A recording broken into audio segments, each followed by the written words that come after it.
दिवंगत नेते गोपीनाथ मुंडे यांच्या झालेल्या एंट्रीची। पृथ्वीराज चव्हाण यांनी गोपीनाथ मुंडेंसंदर्भातील केलेल्या विधानानंतर महाराष्ट्रात खळबळ माजली आहे। गोपीनाथ मुंडे काँग्रेसमध्ये येणार होते असा दावा चव्हाणांनी केल्यानंतर आता संजय राऊतांनी याचा धागा थेट गोपीनाथ मुंडेंच्या अपघाताशी जोडलाय। त्यामुळे गोपीनाथ मुंडेंच्या काँग्रेस संपर्कावरून सुरू झालेल्या आरोप प्रत्यारोपांमुळे महाराष्ट्रातील राजकारण तापल्याचं पाहायला मिळतंय। पाहूयात।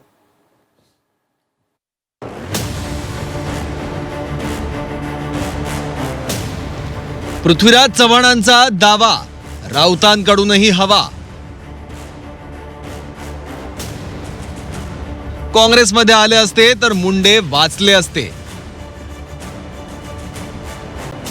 संजय राऊतांच्या विधानानं राजकारण तापलं। दिवंगत गोपीनाथ मुंडेंवरून दावे प्रतिदावे।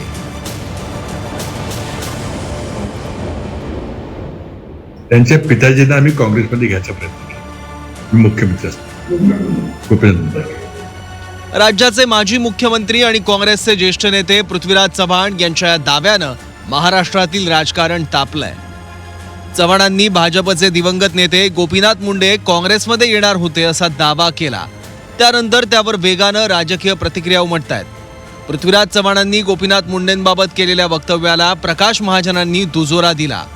गोपीनाथ मुंडे अस्वस्थ होते आणि काँग्रेसमध्ये जाणार होते असं विधान गोपीनाथ मुंडेंचे मेहुणे प्रकाश महाजन यांनी केलं।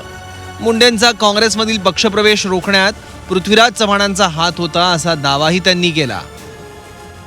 अस्वस्थ होतेच ठरलंच होतं जवळपास। मग माशी कुठे शिंकली? माशी शिंकली काँग्रेसमधलेच त्यांचे मित्र असलेल्या लोकांना तो प्रवेश नको होता। काँग्रेसच्या बाहेर असलेल्या काही लोकांना तो नको होता।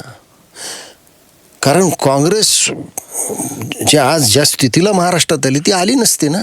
पृथ्वीराज चव्हाणला गोपीनाथराव म्हणले तुम्ही माझा राजकीय खून केला आणि ते खुनाचे धब्बे पृथ्वीराज पवारच्या कपड्यावर आहेत ना। गोपीनाथजी मुंडे काँग्रेस पक्षामध्ये आले असते तर आम्ही 2014ची निवडणूक हरलो नसतो।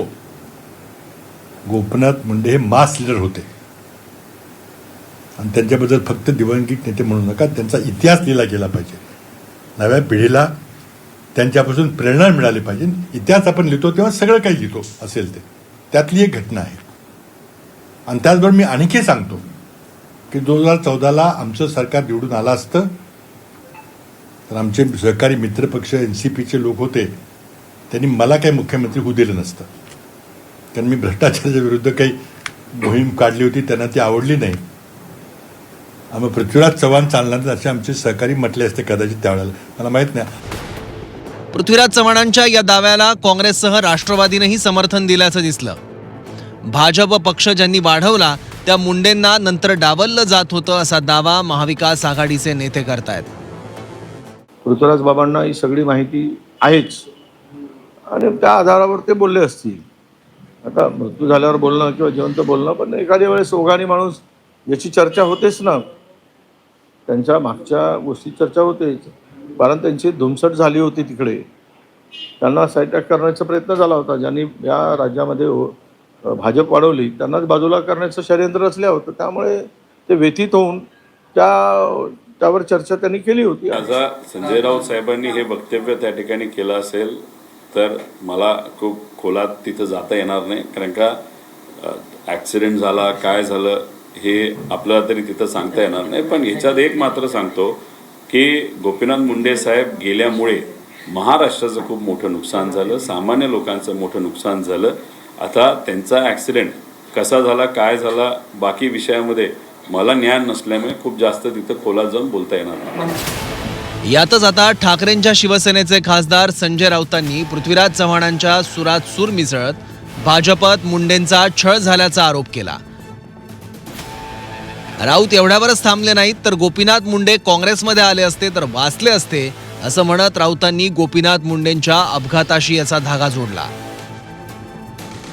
गोपीनाथराव मुंडे यांचा भारतीय जनता पक्षामध्ये छळ झाला होता, छळ केला होता त्या लोकांनी।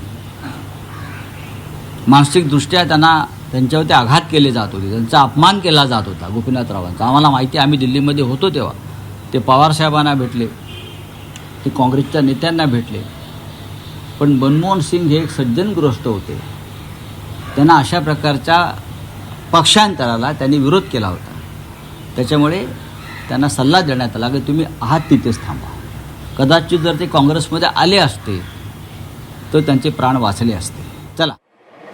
संजय राऊतांनी थेटपणे गोपीनाथ मुंडेंच्या अपघाताविषयी विधान करत भाजपला लक्ष्य केल्यानंतर महायुतीनं राऊतांच्या आरोपांवर पलटवार केला.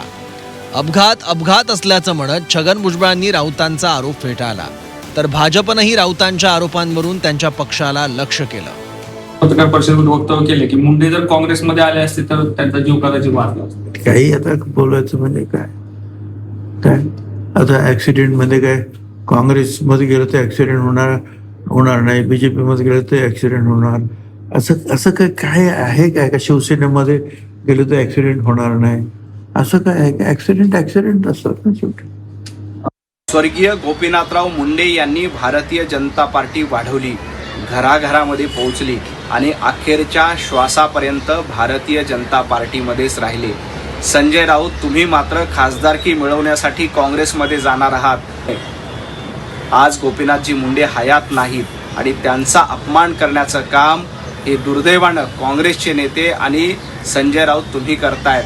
परंतु आपण उभाटा गटामध्ये किती लोकांचा कसा अपमान केला याचा एकदा इतिहास आठवा. तुम्हाला तोंड दाखवायला जागा मिळणार नाही. गोपीनाथ मुंडेंविषयी काही वर्षांपूर्वी अजित पवारांनी देखील असंच विधान केलं होतं. त्यानंतर आता तत्कालीन मुख्यमंत्री असलेल्या पृथ्वीराज चव्हाणांनी गोपीनाथ मुंडेंच्या भाजपातील नाराजीचा उल्लेख केलाय. त्यांच्या या दाव्याला गोपीनाथ मुंडेंचे मेहुणे असलेल्या प्रकाश महाजन यांनीही दुजोरा दिलाय.